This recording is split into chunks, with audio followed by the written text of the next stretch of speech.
schemes and money swindling and bribing of government officials and the occasional loss of an ear or other body parts, there's a new book that's perfect for you. Yes, believe it or not, it's all a look back at the Pony Express. And we know a lot about that here in Sacramento. And Jim DeFelice, author of West Like Lightning, is here with details on this new book. Thanks for being here. Thanks for having me. Sacramento was the endpoint of the Pony Express. A lot of history right here in Sacramento, down in our now touristy area of Old Sacramento. Absolutely. And in a lot of ways, Sacramento is the reason that we had the Pony Express, because you know, people were digging out all that shiny stuff out of the ground and made California very important. And so the rest of America back east wanted to keep California in the Union because they knew the Civil War or some sort of conflict was coming, and the Pony Express was part of the solution.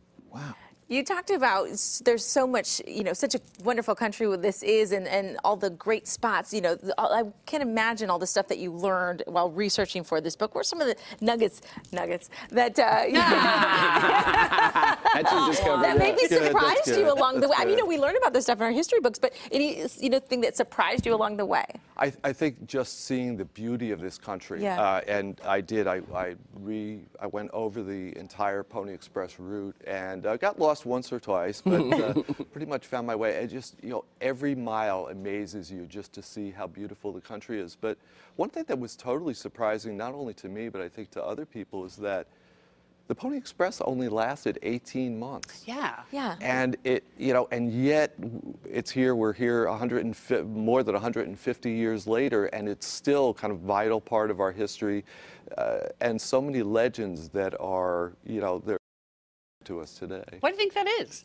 It just hangs on. I think because it's a story about endurance. It's a story about about speed, which is something that we all want, and it's kind of a good story. There's a lot of good things about the Pony Express and about putting yourself up against nature, and we still thrive on that. Now, you talk about certain Pony Express riders like Bill Cody. And in the back of the book, it talks about how there's enough to kind of weave together these stories to make you believe this, but not enough hard evidence to prove that these men were actually there. How'd you put all that together and reconcile with the fact you don't have this hard data? Well, there's a lot of legends. Yeah. There's a lot of great legends, and I celebrate the legends. But there's also a lot of fiction thrown in there. And you mentioned Buffalo Bill Cody, who is by far the greatest rider. He's the best rider of the Pony Express. Only one problem, though, he didn't actually ride with the Pony Express. Not to give the book away, and we'll go into that, but he did do. First of all, he was a hero. He had a Medal of Honor, so obviously he, is the guy there. But afterwards, he was too young actually to have ridden for the Pony Express. But afterwards, with his Wild West show, he included the Pony Express in just about every show. And it was because of that there was a big revival in interest of the Pony Express.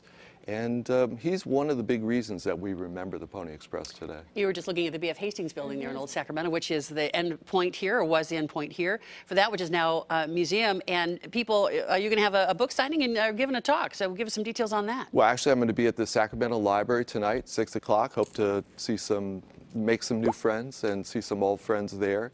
And then tomorrow, the National Pony Express Association, which is a great organization of volunteers. They really have done a lot to keep history alive.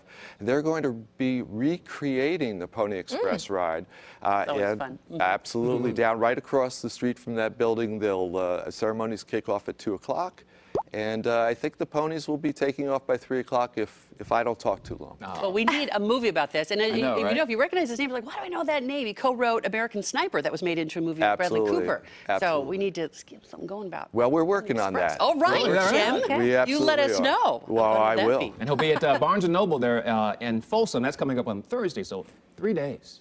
3 days. So Jim DeFelice. So take advantage. Drink it in, people. Yeah, it's not enough. Love it. Thanks so much. Thanks for being on. I'll talk to you for another hour, Jim. This is awesome. I love the research you did on this, and congratulations on finishing another great book. Thank you. Thanks so much for being here.